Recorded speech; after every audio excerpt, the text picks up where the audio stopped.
All right, let's go ahead and get started. I do want to welcome you back to Unit 7. This is Chemical Reactions, and we were talking about nuclear reactions. In fact, we were talking more specifically about gamma radiation or gamma rays. And what we said was that for some radioactive materials, they may emit matter, they may emit some type of particle, but they may also emit energy, pure energy in the form of gamma radiation. So let's take a look at this reaction right here, this nuclear reaction in which radium-222 is being decomposed into radon-222 and then an alpha particle. But it's also emitting energy in the form of gamma radiation, right? Gamma radiation. We can write a 0 on bottom and a 0 on top because there's no charge and there's no mass to this pure energy. So we're going to recognize then that energy can be released in addition to any matter, or sometimes just it doesn't have to be matter that's released. It can just be the energy alone that is released. All right. So what we want to do now is we want to look at a number of different nuclear reactions and be able to tell a number of things about those nuclear reactions. Before we do, just a little note. Remember again that electrons, neutrons, helium nuclei, and so forth do not actually exist in the nucleus. These are particles that are like electrons or like protons or whatever, but they're like, for example, a positron is like an electron that is positively charged, but they're not actually those particles. So don't worry about why these particles existed in the nucleus in the first place. Just accept that they do. All right? All right, so I want to take a look at a number of different reactions. We want to be able to balance these nuclear reactions, and I've pre-done them so that we could save a little bit of time here, but still get the idea across. So here we've got 94 plutonium. Pu is plutonium, and that there's 94 protons and there's 242 protons and neutrons. So we're going to call this one plutonium 242. All right. Now, plutonium 242 is going to break down into helium and something else. Now the question is, what is that thing? Well, as it turns out, the numbers on bottom have to add up. So 2 plus what is 94? 92. That defines the element. So when I look on the periodic table, 92, that element is uranium. 4 plus 238 is 242, right? So when we add those up, we get uranium 92, 92 protons, 238 protons, and neutrons. So what would we call this? Well, this particle that has been emitted is called an alpha particle. So we call this alpha emission. Alpha emission. All right, let's move on to the next one. Here we have phosphorus. It has 15 protons in the nucleus. That's decomposing into sulfur and a beta particle. Now, how do I know that this is 15? 16 minus 1, 15. 32 plus 0, 32. The 15 is going to define the element. That's phosphorus, right? So what's happening here? Well, what's this particle called? It's called a beta particle. It's being spit out of the nucleus, so we call this beta decay. We call this beta decay. All right, let's take a look at this next one. This is number 98. So when we look at number 98 on our periodic table, it is Californium. So Californium has 98 protons in its nucleus, 252 protons and neutrons, right? So what goes in this slot? Make sure the numbers on bottom add up. Now here we have to be a little bit careful because in the balanced nuclear reaction, we have a 3 in front, right? And because we have a 3 in front, this 1 gets multiplied by 3. Be careful here. 3 times 0, of course, is just 0. So we need 103 on bottom. So 98 plus what is 103? Well, 5. Well, that defines the element. So boron has 5 protons in its nucleus, right? And so now let's worry about the top number. We're going to have, again, be careful here.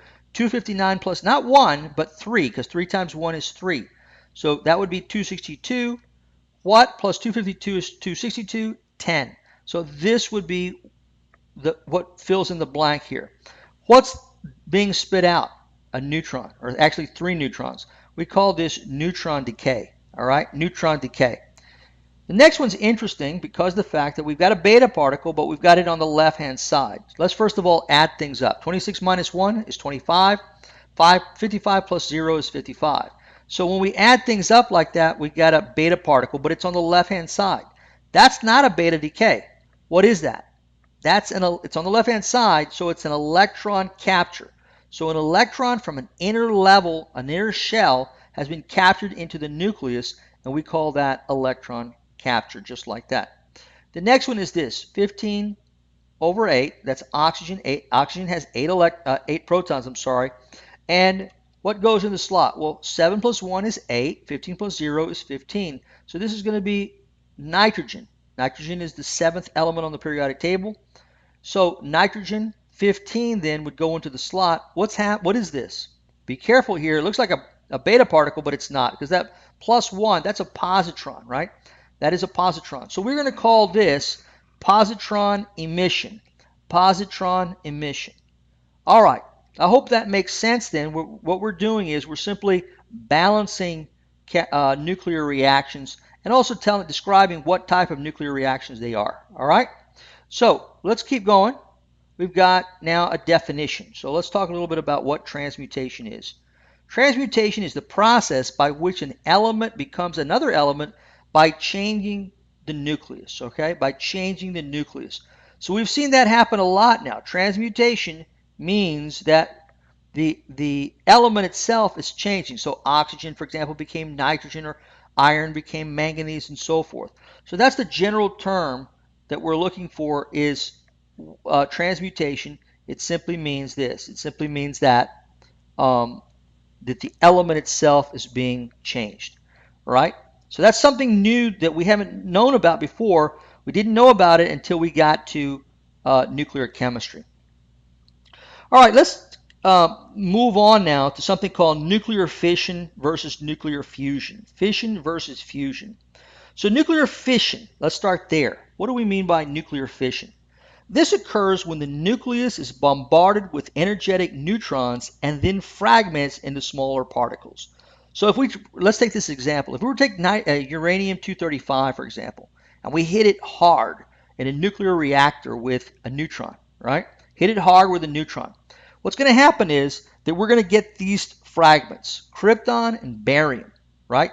36 protons in this one, 56 in this one. 90 and 143 respectively for the mass numbers. But we also get these particles. We get a neutron, and a neutron. We get 3 neutrons from this process. So we started with 1 neutron and we hit it and with a neutron, and now look what we get. We get 3 neutrons, right? We get 3 neutrons. So what do you think is going to happen when you start this process? Uranium got hit by a neutron, fragmented into krypton and barium, and now you've got 3 neutrons. Well, let's take a look. Notice that the uranium breaks down into krypton and barium along with a number of neutrons. Again, this process is known as nuclear fission. But what's going to happen is that the neutron, once it hits the uranium atom, produces these 2 fission products, right? Well, we've talked about the krypton and the barium being the fission products. But we're going to get a neutron, and another neutron. 3 neutrons. What do you think those neutrons are going to do? Well, they're going to repeat the process, right? They're going to do this again threefold. They're going to hit another uranium atom, or 3 more uranium atoms, and they're going to repeat the process all over again. So you can see how this is going to generate large amounts of energy. All right? So see how the target nucleus is broken down into smaller fragments? Nuclear reactors produce energy by this process. So nuclear reactors produce energy through the process of nuclear fission. All right? Nuclear fission. Now let's talk about nuclear fusion. This is the combination of 2 nuclei into a larger atom. Okay, that's what fusion means. Nuclear fusion means the combination of 2 nuclei into a larger atom. This happens on the sun all the time. So we have fission happening in nuclear power plants, right? Nuclear reactors, and we have fusion occurring on the sun. So in the sun, now this requires very, very hot temperatures. It's just not feasible to do it on the Earth. But on the sun, because of the temperatures that we would have to produce, that scientists would have to produce to make it happen. But on the sun, it works beautifully. 2 hydrogen atoms, these are different isotopes now, hydrogen 2 and hydrogen 3, collide. They form helium, a neutron, and energy. All right? That is energy. In the fusion reaction shown above, 2 hydrogen atoms combine to form helium plus a neutron and some energy. Lots of energy. So here's what it looks like graphically. Two atoms, hydrogen and hydrogen, two different isotopes collide. There's an explosion of energy, and you get this new particle, this helium nucleus, right? All right, so that's fission and fusion now. What I want to talk now about is the penetrating power of various types of radiation, okay? So certain types of radiation are much more dangerous than other types of radiation. Certain types of radiation we encounter every day. Every day that you walk out into the sun, you're exposed to it. Every day that you're underneath a incandescent light, you're exposed to it. When you walk by a microwave or even by an electrical switch, you are exposed to this radiation. So some of it is very, very harmful, and some of it's not so bad. So let's take a look at this right here. It says alpha particles or helium nuclei can be stopped by paper or clothing, cotton clothing. Beta particles, electrons emitted from the nucleus, can penetrate through paper but are stopped by aluminum.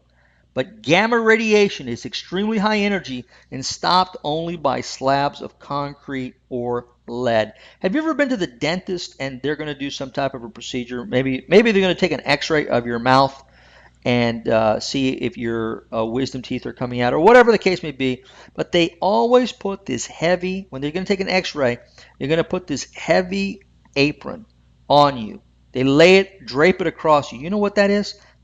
Inside there is lead because they don't want you to be exposed to too much radiation, so they drape it over you. And by the way, they usually, not usually, they leave the room, right? They get on the other side of a wall that also contains lead to protect themselves. So once again, alpha particles, they're stopped by paper. It's not very penetrating at all, right? Beta particles not stopped by paper, but stopped by aluminum, right? So beta particles, so remember alpha particles are helium nuclei. Beta particles are like electrons. Gamma radiation is going to go through paper easily, very easily. Your shirt, easily. And aluminum as well. But gamma radiation will be stopped ultimately by lead, all right? By lead. All right. Let's see. I think that's a good place to stop. On the next one, we'll take a look at something called radioactive half-life. Radioactive half-life. All right. I'll see you on the next one. Thanks. Bye-bye.